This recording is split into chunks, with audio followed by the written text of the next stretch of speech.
Hey friends, Mike and Jess here. And welcome to RegenerationNationTV. This is an episode of why some Americans, some awesome, amazing Americans, are more irritating than others. You diggity darn right. This is Dylan. I don't know what y'all's problem is with Moran. Yeah, Dylan Moran. Yep, Dylan Moran. Yeah. Okay. Well, let's get into it. We Americans, we ain't got no time to waste. She said be as annoying as possible in the intro. I was like, all right, here we go. I just said be super obnoxious. Let's just give them what we're talking about here. This is what you asked for. Some people who've never been in the channel already clicked off. Yeah. No, get me out of here. Most annoying people ever. Okay, to be serious, we are actually watching a comedy skit on a new comedian that we've never seen before, Dylan Moran. I'm looking forward to this because I like when comedy gets to like the nitty gritty, like stuff that you don't want to talk about or like stuff that's like maybe makes somebody uncomfortable, and just laugh about it. I'm used to having the piss taken out of us at this point, so let's go. I mean, we've got his channel down below. We've got this video down below. But really, let's go. Let's get into it. Let's do it. And then, you know, where else? This is the new world, you know, and the other part of the new world is America. People think that's got a lot of promise. Still, even though we're all a bit funny about Americans now, a bit, I think the reason that happened, all that bad feeling about America, is apart from everything that they've done. It's because American stupid people sound stupider than every other kind of stupid person. Yep. Perfect. Yeah. It's kind of perfect we did the accents at the beginning. We did sound real stupid. Couldn't have planned it better. Sound stupider than every other kind of stupid person. Some people are just thick, but you put up with them. But Americans are annoying when they're thick because they say, well, you know, if they're talking about one of those terrible incidents that happen every other day in America, they say, well, you know, I was there and the guy came in and he had like a gun, you know, and he was like shooting and everybody else was totally dead. And you just, it sounds a little divorced from reality somehow. He's talking about that clip with the hatchet guy. I think a little spin on it, but you know what I'm saying? He was like, bam, blam, blam, and he was dead or something. I don't remember the clip exactly. You know what I'm talking about? I do know what you're talking about, yep. Oh my gosh. So I think that's why there's this ill feeling about the place sometimes, because of everything the administration has done. You know, it's like the really bad flatmate of the world. Oh, sorry, did I break all your shit? I didn't know it was yours. Yeah, I'll replace it sometime. Sometime? I don't know. With my stuff. And because it's the only remaining empire. Of course, you had an empire once. Britain had a great empire. And impressively commandeered and sequestered from the rest of the world. With great style. You just marched in and said, you, and you, fuck off, we're having tiffin. And everybody sort of went, oh, right, I'm going to be off now, that's fine. And it took centuries for people to go, hang on a minute. We live here. The American style is totally different, far more insidious. This empire is run on a totally different basis. What America does is it has a nosy in some place, some war-torn, fucked-up place, and that looks for oil or chocolate or whatever it wants. And all the indigenous people obviously get pissed off. And they begin to meet. They begin to foment. They ring each other up and say, you, Habuwa, let's meet and foment at 6 o'clock. In the local bombed-out cafe, they gather round and they say, what are we I'm doing a pan-global accent, okay? It saves time, because America gets around a lot of places. What are we... and this represents poverty. Hey, listen. Hi. Haguga, listen. What are we going to do about the fucking imperialistic Yankee big dog, huh? What are we going to do? They come in here, they look around, they take our stuff. What are we going to... I'm talking to you. Put down the beans. Listen, what are we going to do? It's kind of Al Pacino from China via Brooklyn. But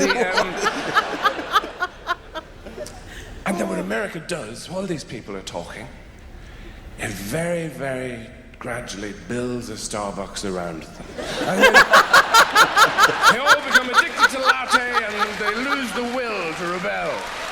It's And then they turn it. It's true. It's like, dude, I was about to rebel, but we just got it in.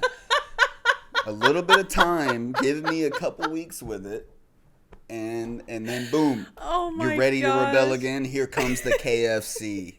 It's like, well, shit. Now we have both. I'm not gonna rebel anymore. Like I can't. I'm actually no. satisfied. If they put in a Pizza Hut, it's really over. I'm never gonna leave my house. Oh, they added DoorDash. I'll never leave my house.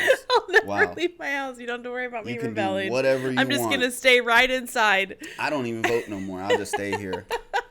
Unless we can online vote again, like in, To Americans. After a couple of weeks, the kind of people who come up to me and say, "Hi, I'm Irish. My grandmother was an O'Flaherty. Did you know her?" I always say, yes, I did. I did know her. But then again, everybody did. So that's a particular kind of American, obviously, the kind of Americans you see in Europe, who often, for some reason, seem to be very generously proportioned. And you see them in museums, blocking up the exhibits, going, "What is this? Can we eat it? Where are we? Can we be?" And yet, when you go to America, you see that it's very, very, because it's so competitive and everything, people are ultra fashionable and very thin, really. I think the Americans you see in Europe are all the ones who stay in their apartments, get food piped in, and then they're just shipped out to Europe. But the ones over there, you see these amazing looking people. They don't look real at all, these incredibly exiguous women. You know those people who look like they can't support the weight of their own teeth in their head? Stalking in and out of fashionable restaurants. I don't know what they do in there. Maybe they just rub pesto on their legs or something. And they look like they weigh as much as a photograph of themselves. And very fashion conscious. But people have this idea that it's still It's Olive Garden. I'm picking up on all the references. It's Olive Garden. How the hell do you go into a place every day with nothing but bread and pasta and you don't weigh anything? Like, what are you doing in there? What the hell are you actually doing in there? Do they rub pesto on the legs, Jess? You worked there. Did you say? What do they do? How did you get that he's talking about Olive Garden? Did I miss something? I missed something. Must have. Must have. Typical freaking Yes, we American. rub pesto on our legs before every shift, actually. It helps with muscle cramps. Okay. fashion conscious. But people have this idea that it's still the promised land. You know, somewhere like California, which everything is fruitful and abundant. But Arnold Schwarzenegger is the governor of California. There's a perfectly ordinary English sentence. How did that happen? Do you know how that happened? Because I'll tell you. You know how he got into that position? He got there by lifting things. Well, little does he know, in a few years from then, there's going to be a mass exodus from California because everybody starts to wake up how crazy it is in California. And Schwarzenegger was just the beta program. Now look at our president. I mean, it's crazy. It's crazy. We live in a crazy land. Now you and me, we avoid lifting things. It's unpleasant. Especially heavy things. Even a 5-year-old child knows this. They go, huh? No, fuck it, no. I'm going to put Lego up my arse. I'm not doing that. No. He took a different approach. He lifted the heavy, and you know, you lift something when you have to. Piano falls on Granny. You lift the piano. Because Granny has mixed feelings about the whole situation. Sunday lunch continues. He didn't do any of that. He went right over to the heavy thing and lifted it and put it back down and didn't move it anywhere. And then he lifted it again, hundreds of times, and said to the people who had stopped to observe this aberrant behavior, "Look how good I am at lifting the heavy thing in my underpants." Now that sounds a little dim. But it was they who said, "You're the man. You're the one we want to deal with immigration and water rates and taxes and all that kind of shit." Now, wait. People are literally going up, shaking his hand like, I voted for you, sir, because Terminator 2 Judgment Day, the greatest film ever made. That's my reason for voting for you. That's it. The only one. I don't know any of your stances on literally anything. I but don't. That movie but that changed that my did life. it for me. Okay. Yep. What we need to know is, how bad was his predecessor at that job? You know, this must have been somebody who came to work covered in children's blood every morning. Oh gosh. Maybe not that bad, but. So I love his accent. And I absolutely adore that every like comedian, every person like in the shows that we've been reacting to, they all have different dialects in the way that they speak, and it's so crazy because I still will. It'll take me a minute to figure out what part of the UK you're from. Like I don't think that I'll ever get there, but Yeah, I mean it's a bit easier for me, but I'm still not confident. Boom. Yeah. Just saying it. Yeah. But I've been watching like a lot of gaming streamers for a long ass time, you know what I mean? So there's just people from all over the world that I've been watching. Right, and you just get to hear that. I'm just like getting familiar with different ways of speaking. That's cool. That's awesome. It's really cool. Yeah. He's funny. So I like many. him. I like him a lot. He's funny. Yeah, I like his style. I like his style. It's dry, but it's smart, witty comedy. Yep. I liked that a lot. Great introduction. And yeah, had some fair points. Pretty fair points, I have to say. And I just wanted to tip my head down and like, we're not all like that.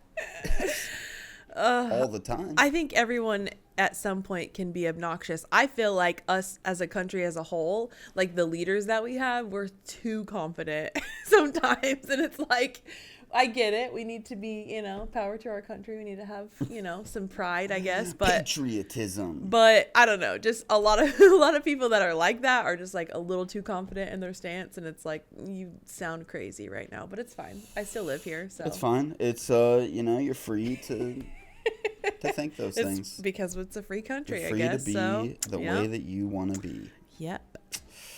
Even if you are an idiot. But hey, who are we to judge? We're not We're judging. Just a couple of We're people just sitting laughing here on YouTube. We're idiots too. We are idiots. I love it. Hopefully you're not tuning in for, I don't know, anything other than just some laughs. Yep. And some just relaxation. Laugh it off. Yeah. Sometimes Look at I the have date some of good this. ideas and points and everything like that, but you can't trust me all the time. No, you can't. Sometimes you I don't trust slip myself up, all the time. Slip up. Sometimes I slip up, but that's why I like when we have these moments where we can just laugh. Like I do too. you can't take life too seriously. You're gonna stress yourself out, and then you're gonna end your life sooner than you want to. And I'm not trying to be stressed out, Oh no. No way. It got dark. Wow. I'm talking about the stress will take over your body. You're It'll gonna start end doing your life things. sooner than we would have, or something. I forget how you said that, but it was dark. Okay. That stress will take a toll on your body, man. It will. It really will. That was dark. You're right. Look at the date of this video, though. Our May anniversary. 19th. Wow. How Our exciting. anniversary. Well, if we would have just reacted to it a little bit sooner, we would have reacted to our anniversary on our anniversary. Wow. Anyways. Did you just never mind? We're just gonna go past that. All right, friends. Well, that was just great. That was so good. Great introduction to Dylan, and yeah, I look forward to more from him. Yep. We'll see you on the next one. Bye, friends. Peace. I'm not scared of your love.